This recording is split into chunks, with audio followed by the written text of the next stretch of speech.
I fall asleep under the trees. I follow where the current leads. Whispers in the woods, they call to me. Listen as the wind awakes the leaves. Welcome to the Wellness Project Podcast. I am your host, Wilson. Each episode aims to bring mental health awareness through exploring psychoeducation, scholarly literature, professional interviews, and the personal stories of people's journey to mental wellness. So, with that said, let's get started. I can feel the mountains come alive. It feels like my whole life I've been blind. This podcast is not intended to be a substitute for therapy. If you are experiencing mental distress, please seek professional help. Get a sip of coffee. Not that I should be having this. I'm trying to stay away from some of the things I shouldn't be doing. Are you? Yeah. Isn't that always... I'm focusing on what I goal? should be doing, Well, actually. You've been doing yoga a lot. I have to push myself. Do you? I have to make appointments and I have to stick to them. Today, I did not want to go to yoga, but you know what? I scheduled it yesterday. Oh. So I had to say yes. You don't want to disappoint. Exactly. Yeah. And mostly myself. Well, sure. Well, and like, I feel like when you make an appointment, you're committing to something and you kind of are like letting it down if you don't show up to it, you know? Exactly. Plus, you know, my name's on there. Right. I already committed. Yeah. So it's in. It is. And I've done it recently I've done it where I'm scheduling 3 classes at a time. Whoa. Oh. So I'll do like a Tuesday spin, Friday yoga, Saturday yoga, you know? Yeah. And I schedule it right then. And then I don't think about it anymore. Because it's in the books. Mm-hmm. It's on the schedule. Mm-hmm. That's a lot though. But it's 3 a week.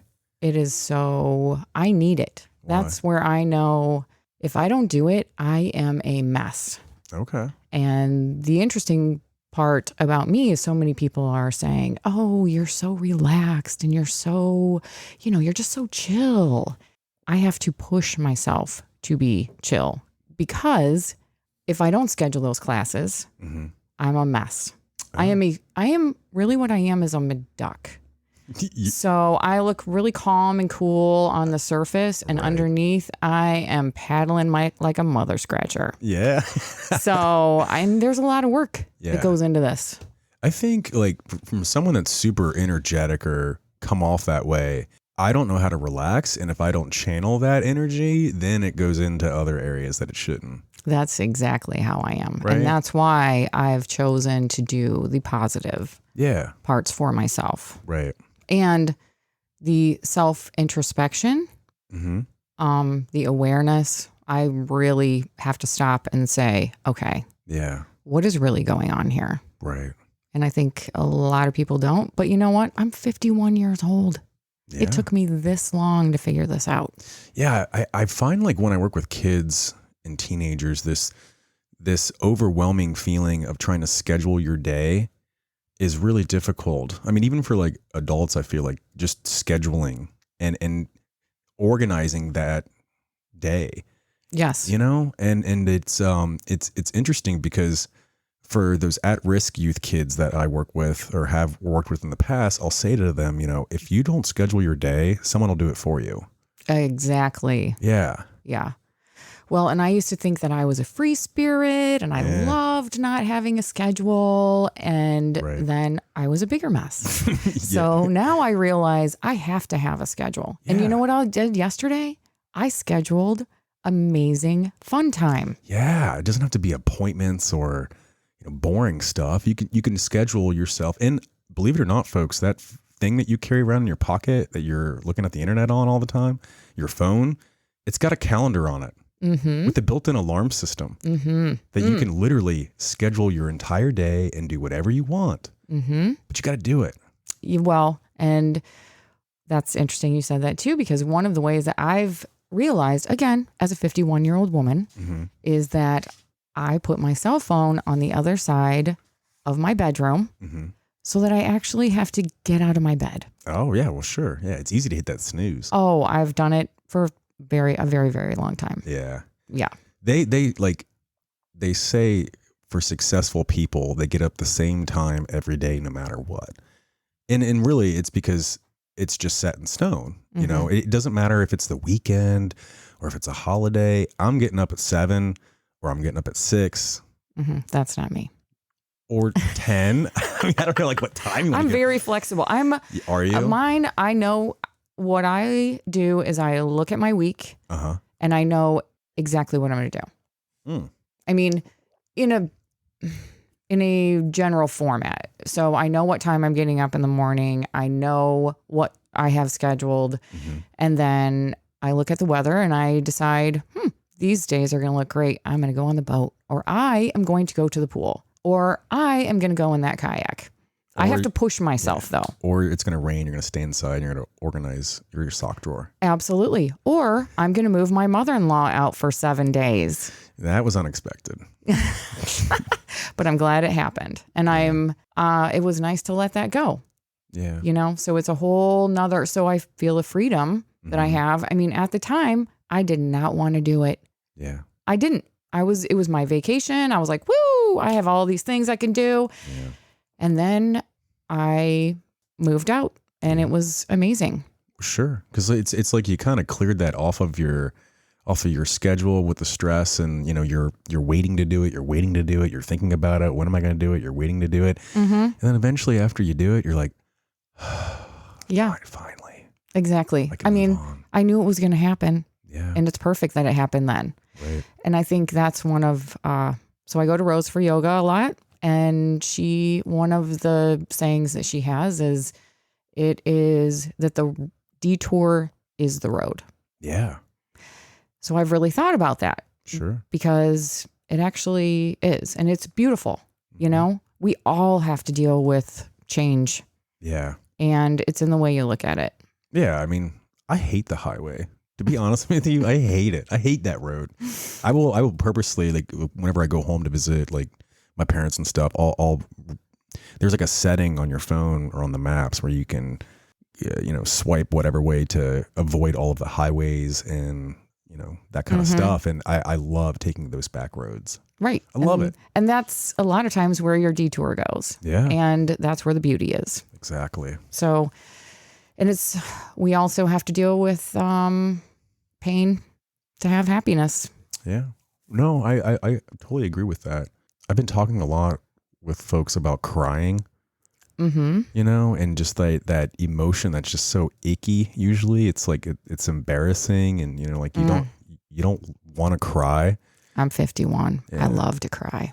Well, I'm not gonna tell you how old I am, but yeah, it took me a long time though. At graduation, cried, totally cried and cried and cried. Yeah. And it was just because it was very personal. It was very intimate, and I think it brought out a lot of emotions that I didn't even know I had in there. Yeah. I mean, songs. That's actually what did it. The music, because it hit me in a place that I had no control over, and I had to let it go and bawl and bawl and bawl. Sure. And you always feel better after you cry. Oh, it's such a great feeling. Yeah. You feel better. And I mean, just with talking with folks about crying, and I'm like, have you ever experienced tears of joy? It doesn't always have to be this sappy, sad story. It can be just a sign of gratitude, I think crying can feel like sometimes. Oh, yeah. I get an overwhelming appreciation of people, and and that's what kind of triggers it. Exactly. Yeah. Because I'm so grateful for what I have and the people that I have around me and the experiences that I've been able to have. And it's just been so fun. Yeah. But that's what I'm looking at, you know? Right. And it's what you make it. It is. You can either get bitter or better. Ooh, bitter or better. Yeah. I like that. I know. It's so easy, honestly. Right. Well, and one feels better. Oh, one feels better than bitter. Bitter is such a gross look on someone, It's like, I don't know. I've been really overanalyzing bitterness in my life lately. Because it's like, I mean, I've been working really, really hard on fulfillment and passion. It was interesting. I had someone ask me yesterday if you could be anything else other than a therapist, and this person called me an artist, which still feels weird. You are. But I mean, I just walked around your place. You're an artist. Yeah. You're amazing. Your confidence needs to get up a little bit. It does. And like, I don't know where Reach that up there. comes from. But this person asked me, like, if you could do anything else, what would you do? And I almost got choked up because I literally said, there isn't, Mm-hmm. and that is like such a crazy experience or not experience, like place to be at in your life Mm-hmm. when you found that back road Yeah, for yourself. I know. Well, that's And how it's I different felt for when everyone. it was superhero day. Mm-hmm. I was a speech therapist. Yeah. Which is a great segue. Tell us about being a speech therapist or a speech pathologist or speech therapist. Which one do you prefer? It's called speech language pathologist. Okay. Yeah. Yeah. Which is fun. I absolutely love what I do. Actually, the only reason I didn't know what I wanted to do, Yeah. it's interesting because I've also talked to my children and students Mm-hmm.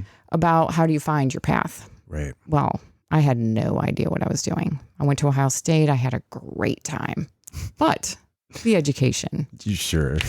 was not quite why I was there. Yeah. I'm starting to realize that the college experience is less about the education and more about that experience. Completely agree. Yeah. Yeah. Well, it's about functioning. It's about communicating. It's Right. about, Learning how to do being on laundry your own. Yeah. Like learning how to do laundry for the first Mhm. time. And, yeah.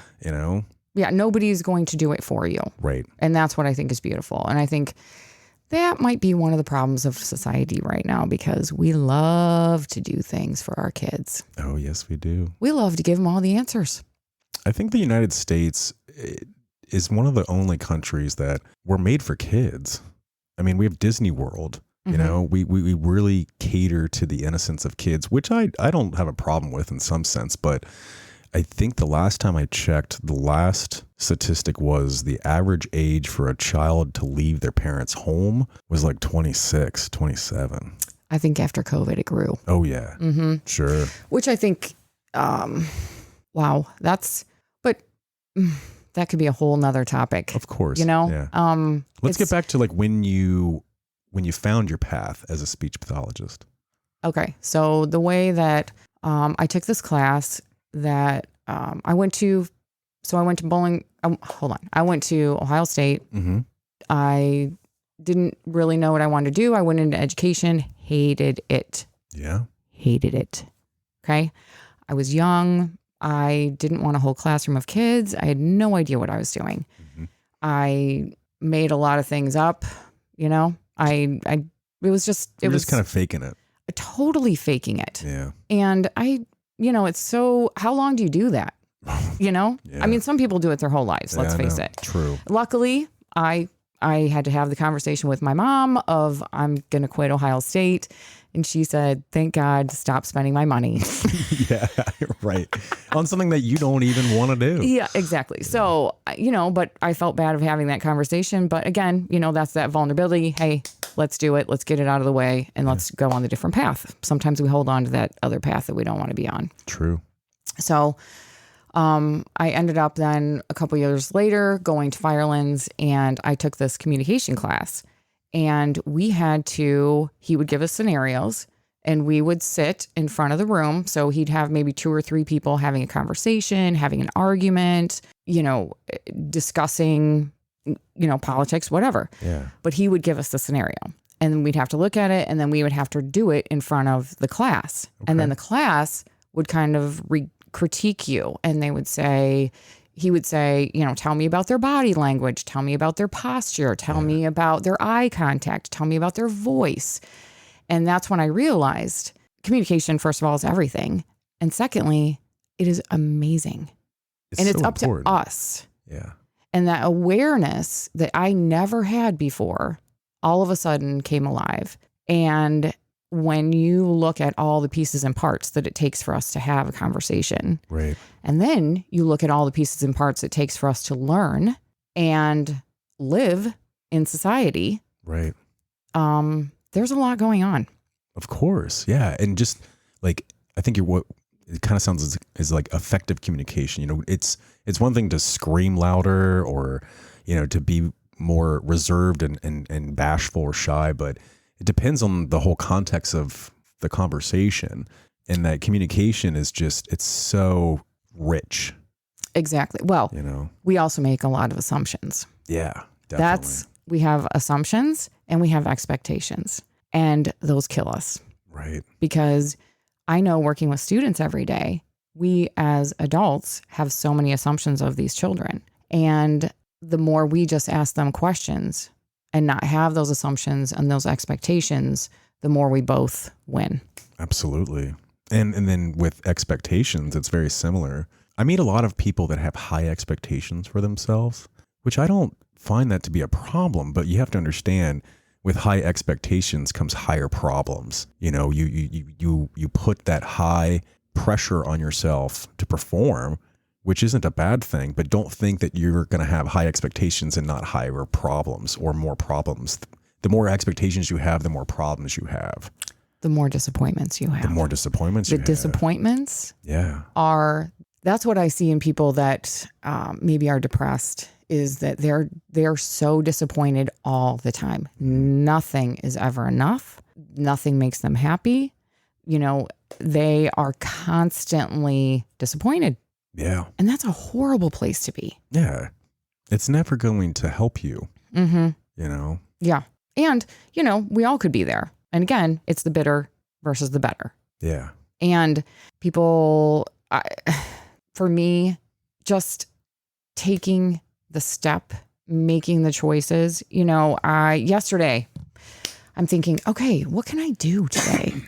Cool. I could do whatever I want. Yeah. And maybe that's the problem, right? Maybe that's the problem for a lot of people. There's too many things to do. Yeah.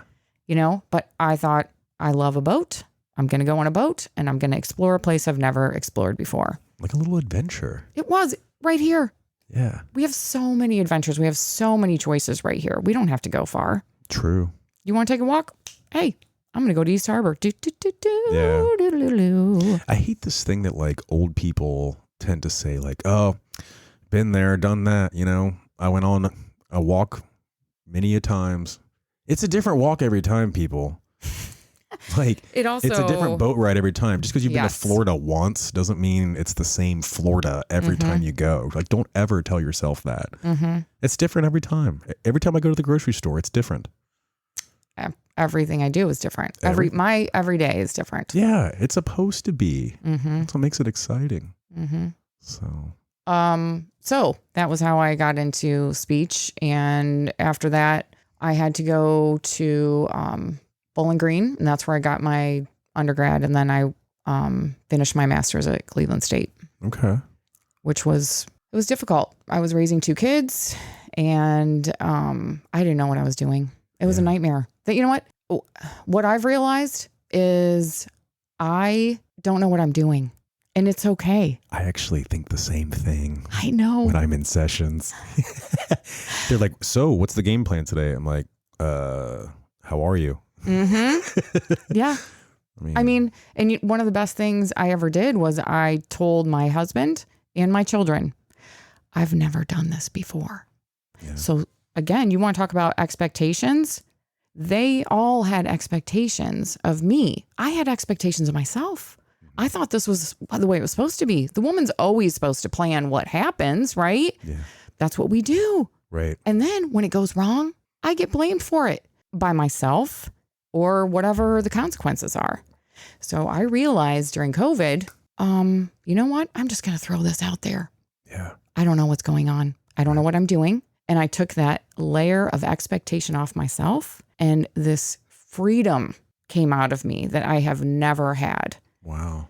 And along with that was also when I changed my job, which was fantastic and an amazing opportunity for me because I have different experiences that I wouldn't have had in my other place. Right. Same job, just different place, which then changes everything. It changed me because I was at the top of my game, because I had to do all of this work on myself, which I don't do. I work on everybody else. Yeah. I know what your disorder is. I know what you have wrong with you. I don't know what I have wrong with me. Yeah. So now that's what I'm focusing on. I love it. Yeah. And it's very, what would be the word, like fluid or transferable? You know, it's like a therapeutic process in all of these different disciplines, whether it's speech therapy, clinical therapy, occupational therapy, physical therapy. It's about the relationship that you have with that professional. Completely And agree. it's fluid, you know. There isn't one way to do any of these therapies. So what is it that's special about it? It's the person behind the therapy. It's also looking at that person as an equal, Yeah. because I learn more from those children Yep. and other people than I will ever teach anyone else. I agree with that. That's a big secret in our therapy world, that it's not a one-way street to where you as the client are looking to us as the professional. It's actually, as the professional, we're looking, like, I'm trying to bring you up to where we could be together in that therapeutic process. Absolutely. It has to be, Mm-hmm. you know. Well, it's also thinking about thinking.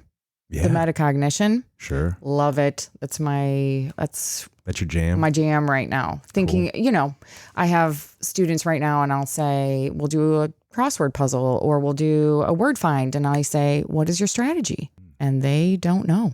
Yeah. So then we talk about it. What are the strategies you could use? Yeah. Do you just look at the paper and find it? Do you guess? Do you take your little finger and go across from left to right all the way down? Mm-hmm. What do you do? Yeah. And then, did your strategy work? Right.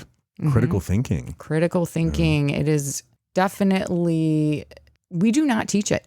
No. And it's funny you mentioned that. And I'll try to conceptualize this, but have you ever put furniture together, like with the the horrible directions? Yes. Yeah. Mhm. With the I pictures. usually, well, what I do is I don't use the directions because I can't understand the directions, and then I leave 3 parts out. Yeah. Mhm. You're forced to use the directions. Like Yes. you have to, but like they're written in code. Mhm. And like, I would love to do that with a group of students. Just buy like $10 shelving units, Mhm. put them in front of them and say, put this crap together. Mhm. Because it's going to teach you something. Mhm. It will. I mean, I was cussing up a storm last night. We got new like outdoor furniture patio, and you know, like all I wanted to do was to sit on it and enjoy the furniture. But there's about 6,000 pieces and only 3 pages of pictures to go through, which were horrible. And I even found a typo, which is torture in itself when you find a typo on directions. But it taught me some patience. Mm-hmm. You know, you have to take your time with it. You have to read step by step by step Mm-hmm. to get to that finished product. And, you know, you can over screw those screws, you know, and it broke. It's broken. It's over. Mm-hmm. You got to get it just right. It's such a lot of like life lessons and building like furniture and that stuff. Right. But And you have to be in the moment. you have to be. Yeah. Yeah. Which is a good point of like, I really want to redefine what mindfulness really means. I think people mix mindfulness up with like meditation. That's something different. Like meditation and mindfulness are different. Like you and I right now are practicing mindfulness. There's no script. There's no phone. There's no phone. There's no. There's no directions. Mm-hmm. Like we're literally talking to each other and being mindful of what we're saying. Exactly. You know, we're not talking over each other. Mm-hmm. Which we struggle with as a society because we always have our phone. We're always distracted. We're always doing something. We feel we are human doings instead of human beings. Yeah. And we are constantly trying to do something. Yeah. It's a matter of either reflecting on what you've done or planning for the future. Mm-hmm. Well, and it's exhausting for me because so my daughter taught me again, because one time I said to my daughter, who is 18, how should I talk to you? Because when she was a teenager, it was tough, you know, and it's tough when you're raising somebody that's very similar to you. She teaches you a lot about yourself that you really didn't even know was in there. So I said to her, how should I talk to you? And she said, like you do your friends. Oh, you've reached that point in your life. It stopped me in my tracks. Right. And that was when I realized I don't know what I'm doing. And that's okay. It is okay, because then I was able to figure it out more. Yeah. So we got in a fight 2 weeks ago, Mm-hmm. and I said to her, that's it. we're going to take the love languages test. So we took the love languages test and it was really fun. And I don't know much about it. But it's great. It's excellent. Yeah. So I took it as a teenager because I wanted to see how it related to her. Mm-hmm. Mine is acts of service. Okay. Hers is quality time.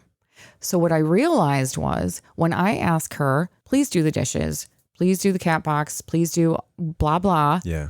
That to me is how I want love to be shown to me. Right. Right. Acts of service. Exactly. Yes. Hers was quality time. So hers, she wants me sitting just like you and I are right now, sitting there, listening to her, no distractions, no phone, just her and I having a conversation. Right.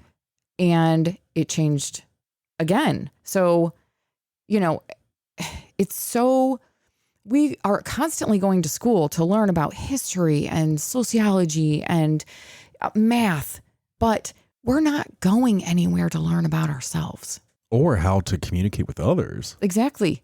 So, but if I would have known all along that mine was, acts of service and hers was quality time, then throughout our entire existence together, I would have changed some things that I didn't do because you don't know. Right. You don't know what you don't know. Yeah. And in particularly and that's what's fascinating with working with people is, helping them figure out who they are. And the reason why that's so important is because others don't know how to treat you if you can't figure that out. Not that it's this permanent salient thing, but you've got to kind of keep that in check and sort of see where you're at. Like, what do you like?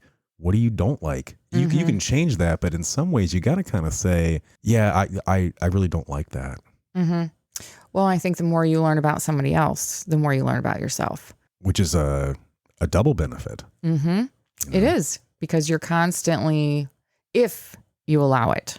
Right. Which means you got to be a little vulnerable. Oh, I love vulnerability. So do I. That's a good one. I didn't even know. I do listen to a lot of Brene Brown, and it's really interesting how vulnerability brings freedom.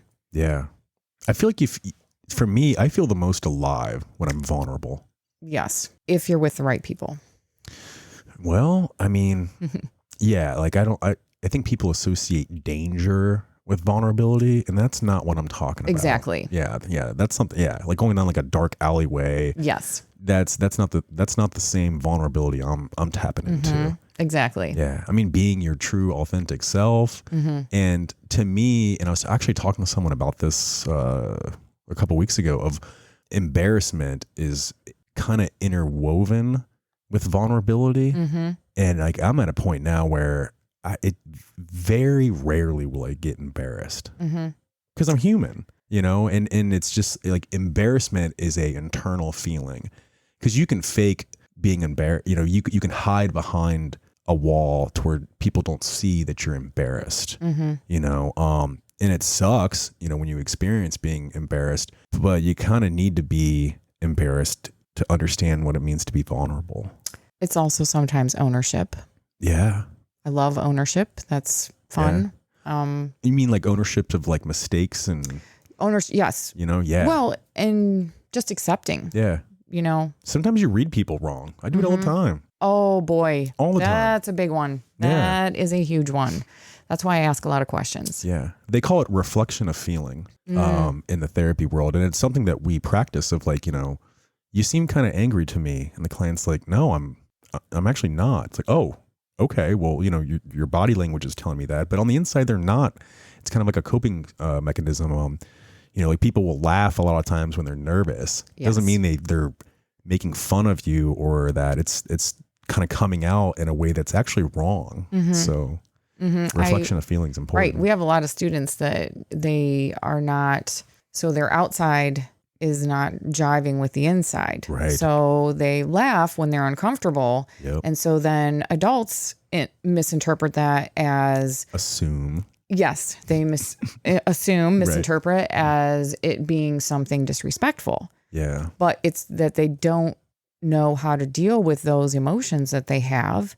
And so they come out this way. Instead of being able to talk about it and say, I was uncomfortable during the situation because I didn't know how to handle it. I didn't know what was going on. I didn't know how to move forward. I didn't know how to apologize. Yep. Yeah. Same thing with like crying. Like you could cry because you're embarrassed. You can cry because, you're sad. You can cry because you just don't know what else to do. It just, it pours out of you. Mm-hmm. So what is your favorite part about being a speech pathologist? Everything. I love learning, and I love the connections. And that's where I feel if I don't have those connections, I'm very intuitive. A lot of what I do is my intuition. In the moment. Definitely in the moment. I'm constantly changing what I'm doing. Yeah. And depending on the needs of the student. Yeah. Or my friend or yourself. Myself. Exactly. Yeah. Exactly. There's so many times I have to stop myself and say, what are you exactly feeling? Yeah. And what do you need to do right now? And this has been something that has just probably within the last 4 or 5 months, I've started really doing, just stopping myself and having that conversation with myself. Which is good. Because I spend some time with you and you just seem like a freight train. Like sometimes like you are on the go, which is great, but other people might not be. Oh, I know. And that it's great to see you be that self-aware to realize, maybe you can't stop the freight train, which is fine, but you got to slow it down a little bit because people aren't on the same level as you right now. That is exactly what I've had to do my whole life. Yeah. Oh, I can relate. I mean, because if I listened to everyone else or slowed down, I wouldn't like myself. So it's like you either hop on the train. I have no problem with slowing down to hand you out, to give you a hand to hop on the train. But this train's going. Oh, and it's going. Yeah. Well, exactly. And I've also learned I have to little bits at a time. For me, I'm a huge procrastinator. Huge. Really? Was. Yeah, it was. Was. Yeah.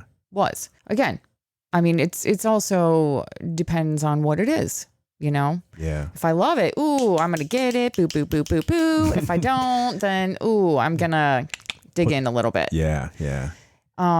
So I've learned to just, how do you eat an elephant? Yeah. One bite at a time. Right. Yeah. I mean, I don't know that I ever want to eat an elephant, but I do use the analogy a lot. Sure. Just with my own self, because that teaches me to slow down. Yeah. And it helps you kind of tackle those big impossible problems that you can't really see the end to, but you can see a little bit in the right direction. I think both of us in the therapy world, like we love helping people get their train going and to get their engine going and to get on that path. That's my favorite part is helping someone else get their path started. It's not that I can just hand it to you or show you the shining light, but this is the right step in the right direction.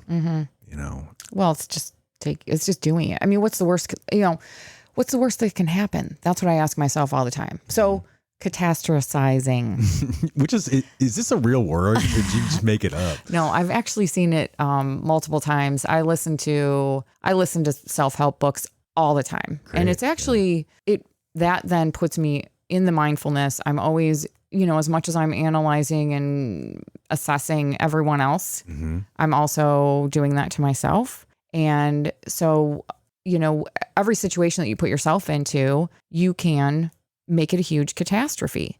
Yeah. So coming here today, I wasn't thinking, oh, I'm so scared. You have those feelings of, put on the spot. Wow, I have to sit in a room with Wilson, and how weird is that going to be when he's looking into my eyes the whole time? And that's not exactly what I was thinking, but you build up what you think is going to turn into this huge catastrophe, which is then why you also say no. It's also why you have all the anxiety that you have that I'm saying that I have. So I have let that go. I let worry go. I let guilt and shame go. Yeah, those are good ones to let go. Yes. And it's taken me a long time. Yeah. And I went through a lot of therapy myself. That's good. Which is great, because then it got to the point where I was her therapist. Yeah. That's when she said, it's time for you to go. So, but we all, I think about kids with their first day of school. They catastrophize this experience. Yeah. It's a new school. It's a new place. I have to deal with this and that. Yeah. It's scary. But the way we get through it is we talk about it. Yeah. And I think like the wrong way to go about it is to like minimize that scariness. Yes. Or to, distract us to where it's not scary. Yes. Because then like we never really go through scary. Whereas, real strength and, resiliency and how to manage being vulnerable is to go through it. Yes. Yeah. Yeah. I just hate that word victim over victor. People like to use the word victor over victim. Because as a victim, it's kind of tied into like what you're saying of, well, I can just sit in this and just be a victim, or I can just tell me, I can tell myself every reason why I shouldn't do this. Oh, I now sit with those emotions. Yep. But I don't stay there. Sure. And that's what I had to tell my kids during COVID. Get out of your bed now. It's time to move. Yeah. You can't stay here. You can't stay in this, but we need to talk them through it. I could have let my kids just not move forward. And then where would they be? My son would still be living in my house. Yeah. It's comforting to kind of waste away and to just lay in bed. Well, to be a victim. Right. But we all could be victims. I think we all are in some way. You can put in front of, whatever, tragedy or situation you want in front of the word victim. But then what? I mean, do we want to live in a world where we sort of cater to victims in a sense of like, let us do it for you? Well, it's all in doing the work for yourself. Yeah, it's gotta be. Now, Right. And that's not a one size fit all here, folks. But it's also helping. You need help. And that's where people don't know how to ask for the help that they need. Oh, no. Yeah. Kids don't know, hey, I can't speak right. Right. Right. They're not raising their hand. act. Can you help me? No, Right. We have to figure it out. Yeah. We have to ask the right questions. Yeah. We Because have like, to listen. yeah. And you have to be good detective or like social detectives to see when someone is struggling. And I hope this year you and I get to work together and sort of educate people on figuring that out for folks, being good social detectives. It's like he's acting out because this is why. He can't communicate it yet. Exactly. Or she. Well, or they. or adults, Oh, absolutely. I mean, sometimes we come into people where we think, why are they acting like that? Well, maybe they don't know why they're acting like that. Again, I had to say to my daughter the other day, I am really sorry. No, I don't apologize for a lot of things. And actually, it drives me nuts when people apologize for nothing, just for being human, because it takes that it takes that ownership away. So I just said to her, you know what? I know that I was not my best self, but this is kind of what happened, and this is why I said what I did. And then you both move forward together? Yes. Because then again, I am an equal to her because I'm being vulnerable with her and telling her how I feel, because so many parents think that they have to have all the answers. They think that they're the ones that have to figure out the decisions. They think that they're the ones. And so now I am saying to my daughter, hey, this is where I was. So maybe you can help me get through it. Yeah. Help me help you. Exactly. Help me help us. Yeah. Right? And that's kind of why I think we're all here. Yeah. I used to spend my days waiting for the shoe to drop. I would compare myself to everything I'm not. I'm learning lessons from every battle that I fought. Thank you for listening to the Wellness Project Podcast. We appreciate your support. Our goal is to spread the message of mental wellness awareness. You know how this digital world works, right? So please feel free to share our content with your social network. If you would like to be a guest on the podcast, you can email me at thewellnessprojectllc@gmail.com. Again, that's thewellnessprojectllc@gmail.com. I'm looking on the brighter side.